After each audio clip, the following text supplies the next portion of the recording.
Hello, this is be a tutorial for Stellaris. I'm just gonna give a few basic concepts here. For the very beginning, what you're doing is picking your empire. Chances are you're more likely, very likely to pick this as your first empire because it's gonna be the easiest one to play. So I would suggest pick up this one. It has Xenophile and Egalitarian. You can customize this as much as you want. There are plenty of other empires that you can make. But I recommend you pick up this one just to start because it's the easiest one, the easiest. So pick up that one. Those are the traits of your species. These are your government ethos, and these are your traits. Then you get to pick the size of the galaxy. I would recommend for starting players to stick to medium. Don't do maximum empire so you can have a little bit more room to grow. Don't need to do advanced AIs. Those are for more experienced players. Fallen empires. These are empires you do not want to mess with. If you see the ones at the very beginning that says Fallen Empire, when you're doing diplomacy with them, just leave them alone. Marauder Empires, these are pirates. It requires you have one of the DLCs for that. Tech tradition cost, I personally prefer to be on 0.25 because it is the hardest way to play it. But for new players, I recommend you leave it around 2 to 2.5 because it will make the technologies more meaningful. Because on this technology speed, it will go very quickly. You're gonna just have a hard time finding any meanings to the stuff that you discover. Everything's gonna go very quickly. So for this tutorial, I'm gonna set it to the default, which is 1. The Inhabitable World is how many planets you're gonna find to settle. This is completely personal preference. I liked having lots of planets to set out, but I'll set it times 2. Times 2 is probably a good thing. And primitives. If you set primitives to maximum and the habitable worlds to maximum, you're going to find a lot of primitives. So those are the settings I would recommend for a new player because the primitives are the most fun thing about the game. So you want to find a lot of that. Now, crisis strength for your very first game, sure, you can set it off, but that would just take the fun out of it. You'd really want to leave some crisis. So I would recommend leave it on 1 times 1. Should be pretty straightforward. Should be able to do that pretty easy. The crisis type, you can choose one of the 3, but I wouldn't recommend it if you're a new player. Just leave it be a random, be more of a surprise. Mid-game is when the mid-game crisis can start appearing. That could be the Khan spawning, which is when one of the Marauders become a Khan. You can have the War in Heaven. I don't think that one actually counts as a mid-game crisis, but it's one of the ones. You can also have the Great Tempest, which comes out of the Distant Gates. That's one of the DLCs, also called Distant Stars.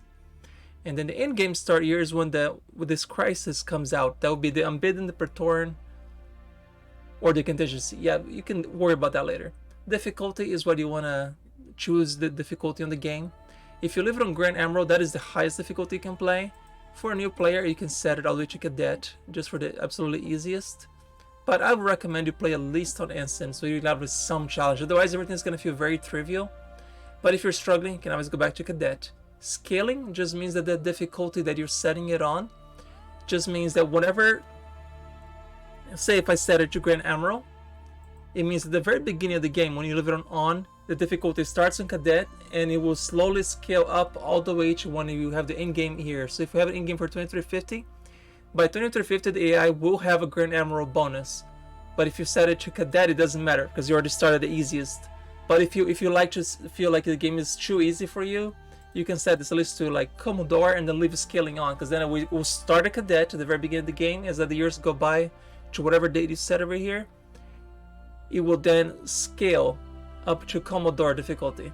So for new players, I recommend Commodore so you at least get an idea how the normal game plays, because this one neither you or the AI get a bonus.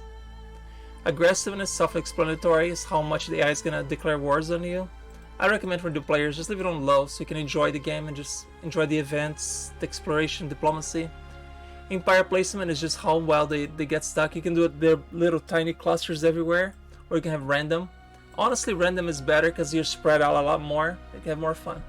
Advanced neighbors, for new players, recommend leaving that off because that's going to be a struggle, because otherwise your neighbors are going to be really ahead of you in technology and fleets. And you're just not going to have a good time for your first playthrough, so leave that off.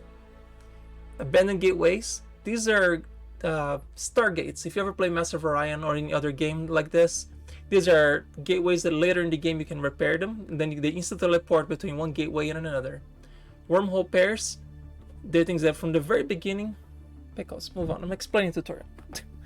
The Wormhole Pairs are something that you can instantly teleport between one wormhole and another. I prefer to leave this on 0, But if you like to have a little bit of chaos in your galaxy, you can set this as any setting as you want. But this will just be wormholes that you can teleport from one wormhole to another. You have to research some technology to be able to explore them, but you won't be able right away. You have to find the tech first. Habitable worlds is how many worlds you want to be guaranteed to be green for you at the very beginning. Certain origins will disable this, so make sure you read every origin when you're picking your species.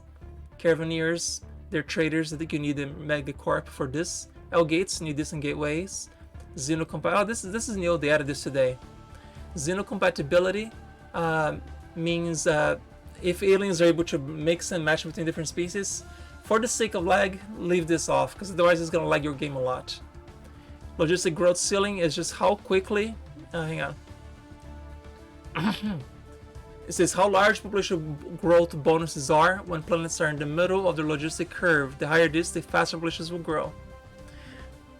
And then the growth requires scaling, controls how much growth is required for each pop in the empire. The higher this lower pops will grow. So this very first one is when you first establish a colony, how quickly the colony will grow.